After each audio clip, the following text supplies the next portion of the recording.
It's a funny thing. I never really fell in love with racing. It was always a part of me. So for a lot of people that have told stories about falling in love with racing, it was kind of like a moment when they saw Ayrton Senna racing, or they went to the racetrack for the first time at 10 years old and they saw Dale Earnhardt on the racetrack. But for me, it was normal because my dad knew a lot of race car drivers and a lot of people that worked for race teams, and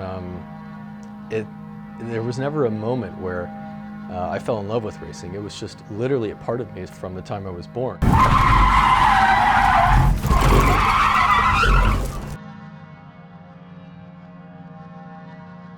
My name is Danny Bopp, and I'm originally from Lowndale, Missouri, which is right in the center of the state, and it is a town with a few hundred people population. I never had a lot of money growing up. It was kind of a middle-class family, and my dad actually built my first racing go-kart. And my dad said, okay, you're gonna take it from the shop, drive it up to the field. And I remember going up there, how incredibly nervous I was, that I was actually getting the experience and the moment to prove myself as a potential racer at that moment. So I started driving around the track, and it was only like 4 or 5 laps, and my dad waved me in, and I got out of the cart, and he was like, just watch me do this, because you're not going fast enough. If you're gonna make it as a racer, you need to go a lot faster than that, and you need to be a lot more scared. So he sits on top of the seat and floors it the whole way around the track. And my mind is blown because here's this old man driving his balls off on this racetrack that he made himself. And he is flying, going sideways, and doesn't care at all. And he is going so fast, and he gets out and he goes, that's how you race, and that's how I want you to drive. But I started off racing go-karts at the age of 11, and I raced around Missouri, Illinois, Oklahoma.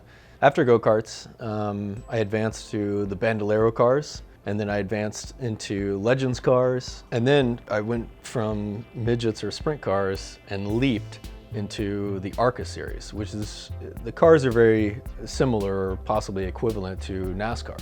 Yeah, I think finances had a lot to do with, holding me back as a race car driver.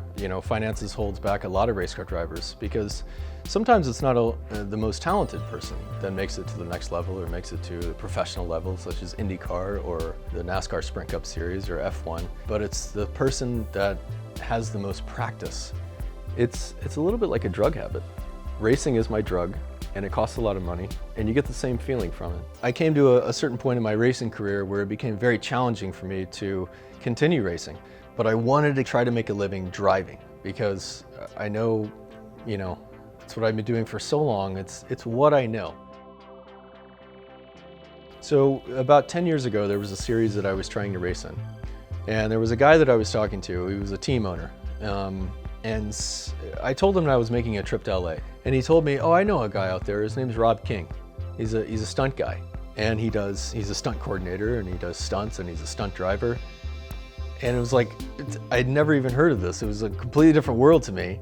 And I met him. I met Rob King, and he gave me a lot of insight and a lot of knowledge that he had about the stunt industry and what it took to be a stunt driver. And having a racing background is a good advantage, but you still need to learn what it's like to be a stunt driver because it's different than a race car driver. So I'd moved to Los Angeles and decided stunt driving could be a career.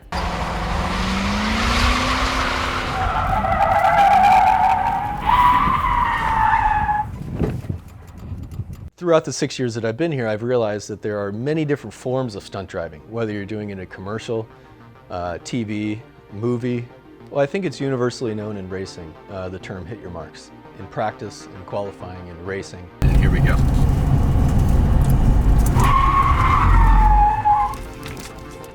That one's pretty good.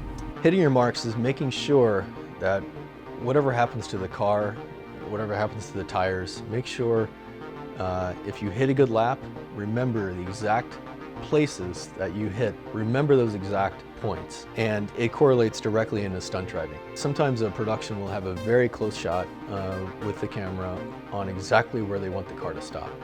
Well, if you're coming in at 65 miles an hour and you need to do a certain maneuver or a certain performance, you need to be able to hit that mark exactly.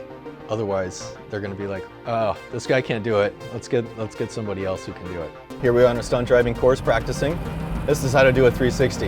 You want to get up to about 60 miles an hour, but you got to be kind of violent with the e-brake and the steering. Here we go.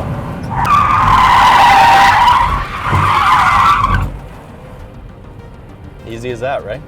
For a stunt driver, it's always important to be in good physical shape, but at the same time, if you start to stunt double somebody, if you start working as a stunt double for Ryan Gosling, you need to make sure you look like Ryan Gosling. Either you need to lose weight or gain weight or whatever it is to make sure you can work on that movie again. Let's go, you fucking bloke. As a stunt performer, you're doing something that the production is not comfortable the actor doing. So there's a lot of risk involved, and there's risk of hurting yourself, hurting possibly other actors, other stunt performers, damaging equipment, and crashing cars. There's some pressure there, and it depends on what project you're working on. Sometimes sometimes the stunts are more simple, and sometimes they are choreographed to be 3 minutes long, and they are really long, and you need to do 15 takes. And so every single time needs to be exactly like it was before, and there's a lot of pressure involved. Regardless of what you're doing in the stunt community, there's a lot of places to practice. And practicing in the stunt world, it doesn't sound very glamorous, but it's incredibly important because the more you practice, the better you're going to do, and you're going to decrease the risk involved when you do get a phone call and you start to work on a production.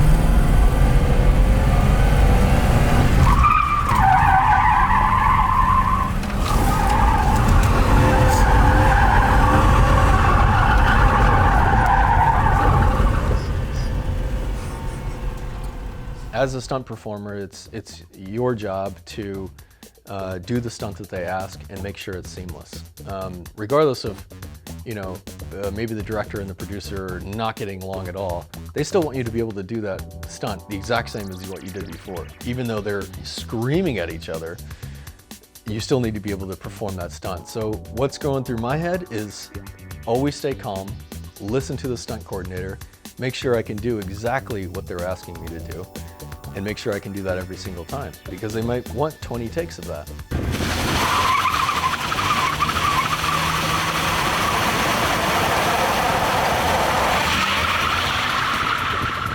The worst thing a stunt performer can do is be dishonest about their own capabilities. Because if you say, oh yeah, I know how to do that, I can drift tandem, 2 cars right behind this guy at 100 miles an hour, and you've never done it before, it's not gonna look good. And you really mess it up and you might break your leg. The best thing you can hear as a stunt performer is, cut, perfect, we got it, moving on. The stunt coordinator, the producer or something pats you on the back, is like, that was amazing, great job. I don't think anybody else could have done that the way you did. That's satisfaction. When you know that everybody is happy that's watching that monitor and making sure that you're performing the stunt correctly and just blowing their mind and making sure they're getting exactly what they want. So you want to keep the car in reverse. You want to get up to about 30, 35 miles an hour. Now when you're initiating the turn, you want to shift it into drive. Here we go.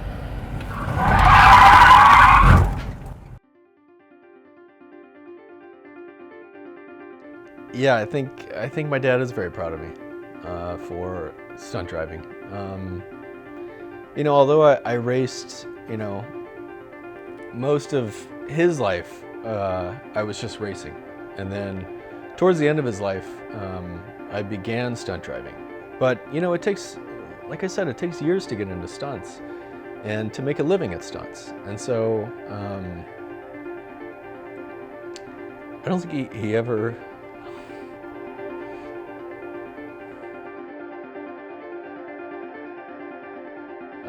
I think my dad would say one thing: Dan, I'm tickled pink. And that's it. That's all he needed to say. It's, my dad was an amazing fabricator and engine builder and chassis builder. And he taught me how to drive and how to understand a car. And that correlates directly into stunt driving. and I'm not going to take that for granted. But I wish I would have had the opportunity for him to see me making a living and having the success that I have now in stunt driving. Or the 90, what you want to do is hit the actual brakes to upset the car. And here we go. Not bad.